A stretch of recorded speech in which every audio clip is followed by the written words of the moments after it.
नमस्कार मित्रांनो, आज आपण अहमदनगर जिल्ह्यातील अकोले तालुक्यात असणारे रतनवाडी या गावी आलेलो आहोत. रतनवाडीमध्येच अमृतेश्वर मंदिर आहे. अमृतेश्वर मंदिराच्या लगतच अमृतेश्वर कुंड पाहावयास मिळते. या कुंडातील पाणी हे निळ्या रंगाचे आहे. हे कुंड सुव्यवस्थित स्थितीमध्ये पाहावयास मिळते. या कुंडाच्या अवतीभोवती अनेक मंदिरे कोरली गेली आहेत. हे शिल्प नक्कीच अतिशय सुंदर आपणास पाहावयास मिळते.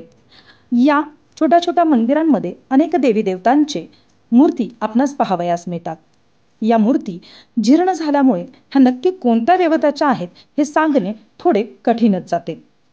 पण येथील बांधकाम व येथील शांती आपल्यास नक्कीच मनाला आनंद देऊन जाते. समुद्रमंथनावेळी 14 रत्नातून अमृतेश्वर मंदिर व तीर्थाची निर्मिती झाल्याची एक कथा सांगितली जाते. इतिहासानुसार 10व्या शतकातील झंझर राजाने गोदावरी ते भीमार दरम्यान प्रमुख 12 नद्यांच्या उगमस्थळी सुंदर शिवालयांची निर्मिती केली.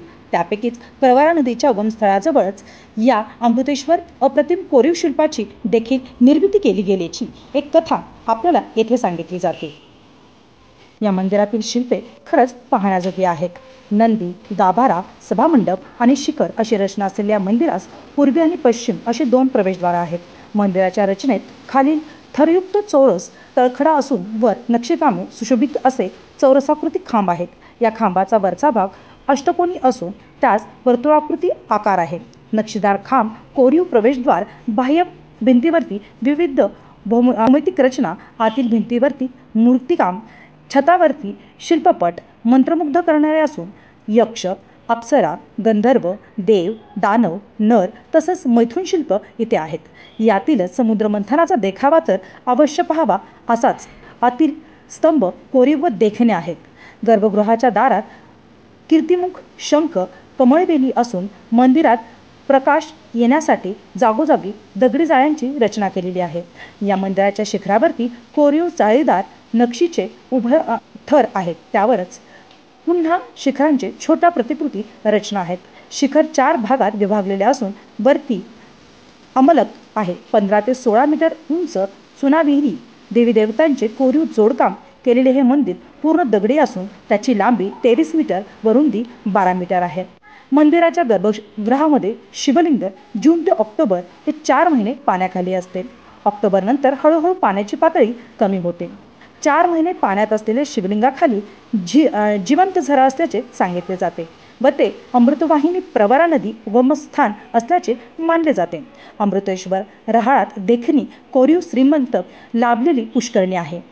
पुष्करणी तब्बल 20 फूट लांब, रुंद, जमिनीलगत कोरीव, आखीव, रेखीव अशी रचना आहे. एका बाजूने आत उतरण्यासाठी पायऱ्या असून आत फिरण्यासाठी थक्के ठेवले.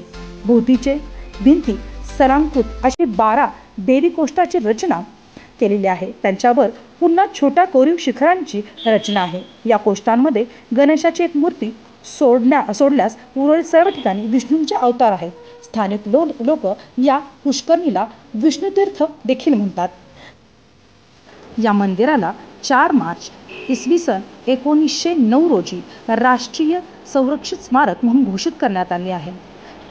चालुक्य शैलीतील हे मंदिर म्हणजे अप्रतिम शिल्पकलेचा एक सुंदर नमुना आहे. सामूहिक पूजा आणि प्रार्थना करण्याच्या दृष्टीने मंदिराची रचना करण्यात आलेली आहे. मोठ्या वाद्याप्रमाणे मंदिराची रचना असून मंदिराचे मुख्य प्रवेशद्वार थेट मंदिराच्या गर्भगृहात उघडते. मंत्रोच्चार परिणाम अधिक चांगला व दीर्घकाळ कसा टिकेल याकडे मंदिर रचना करताना विशेष लक्ष पुरविण्यात आलेले आहे. मंदिराच्या भिंतीवरचे कोरीव काम, विविध मूर्ती, प्रवेशद्वारावरील मैथुन शिल्प व देवी देवतांचे कोरीव मूर्ती, छतावरील समुद्रमंथनाची दृश्य, शिवपूजेचा देखावा, नृत्यशिल्प, नक्षीकाम अत्यंत सुंदर व विलोभनीय आहे. वादळ, वारा आणि तुफान पर्जन्यवृष्टीमध्ये मुकाबला करत गेले 800 वर्षापासून असंख्य भाविक कलाकारांना व पर्यटकांना हे मंदिर भुरळ घालत आहे. खरंच मित्रांनो, हे मंदिर पाहण्याजोगे आहे. तसेच या पद्धतीच्या खिडक्या त्या गर्भगृहामध्ये प्रकाशासाठी तयार करण्यात आलेल्या आहेत. याच्यावरती फुलांचे खरंच आखीव, रेखीव शिल्प आपणास पाहावयास मिळते. अमृतेश्वर मंदिर हेमाडपंथी आर्किटेक्चर शैलीत बांधले गेलेले आहे. हे काळ्या आणि लाल दगडांनी बांधले गेलेले आहे. मंदिराचे छत व भिंती काही प्रभावी व रम्य भित्तिचित्राने सजवलेल्या आहेत. येथील 12 खांबाचा एक मंडप आहे. सर्व खांबावरती सुंदर पुतळे व फुले कोरली गेलेली आहेत.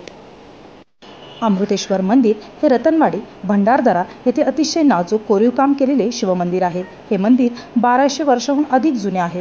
हे हेमाडपंथी शैलीतील सुंदर मंदिर शिलाहार वंशातील राज्यकर्त्यांनी 9व्या शतकात बांधले आहे. राजा झांज यांनी निर्मिलेले 12 शिवमंदिरापैकी हे देखील एक आहे. मित्रांनो, या विविध खांबावरील सुंदर कलाकृती पाहण्याजोग्या व वाखवण्याजोग्या आहेत. यातील कलाकुसर खरंच आपल्या डोळ्यांना आनंद देते.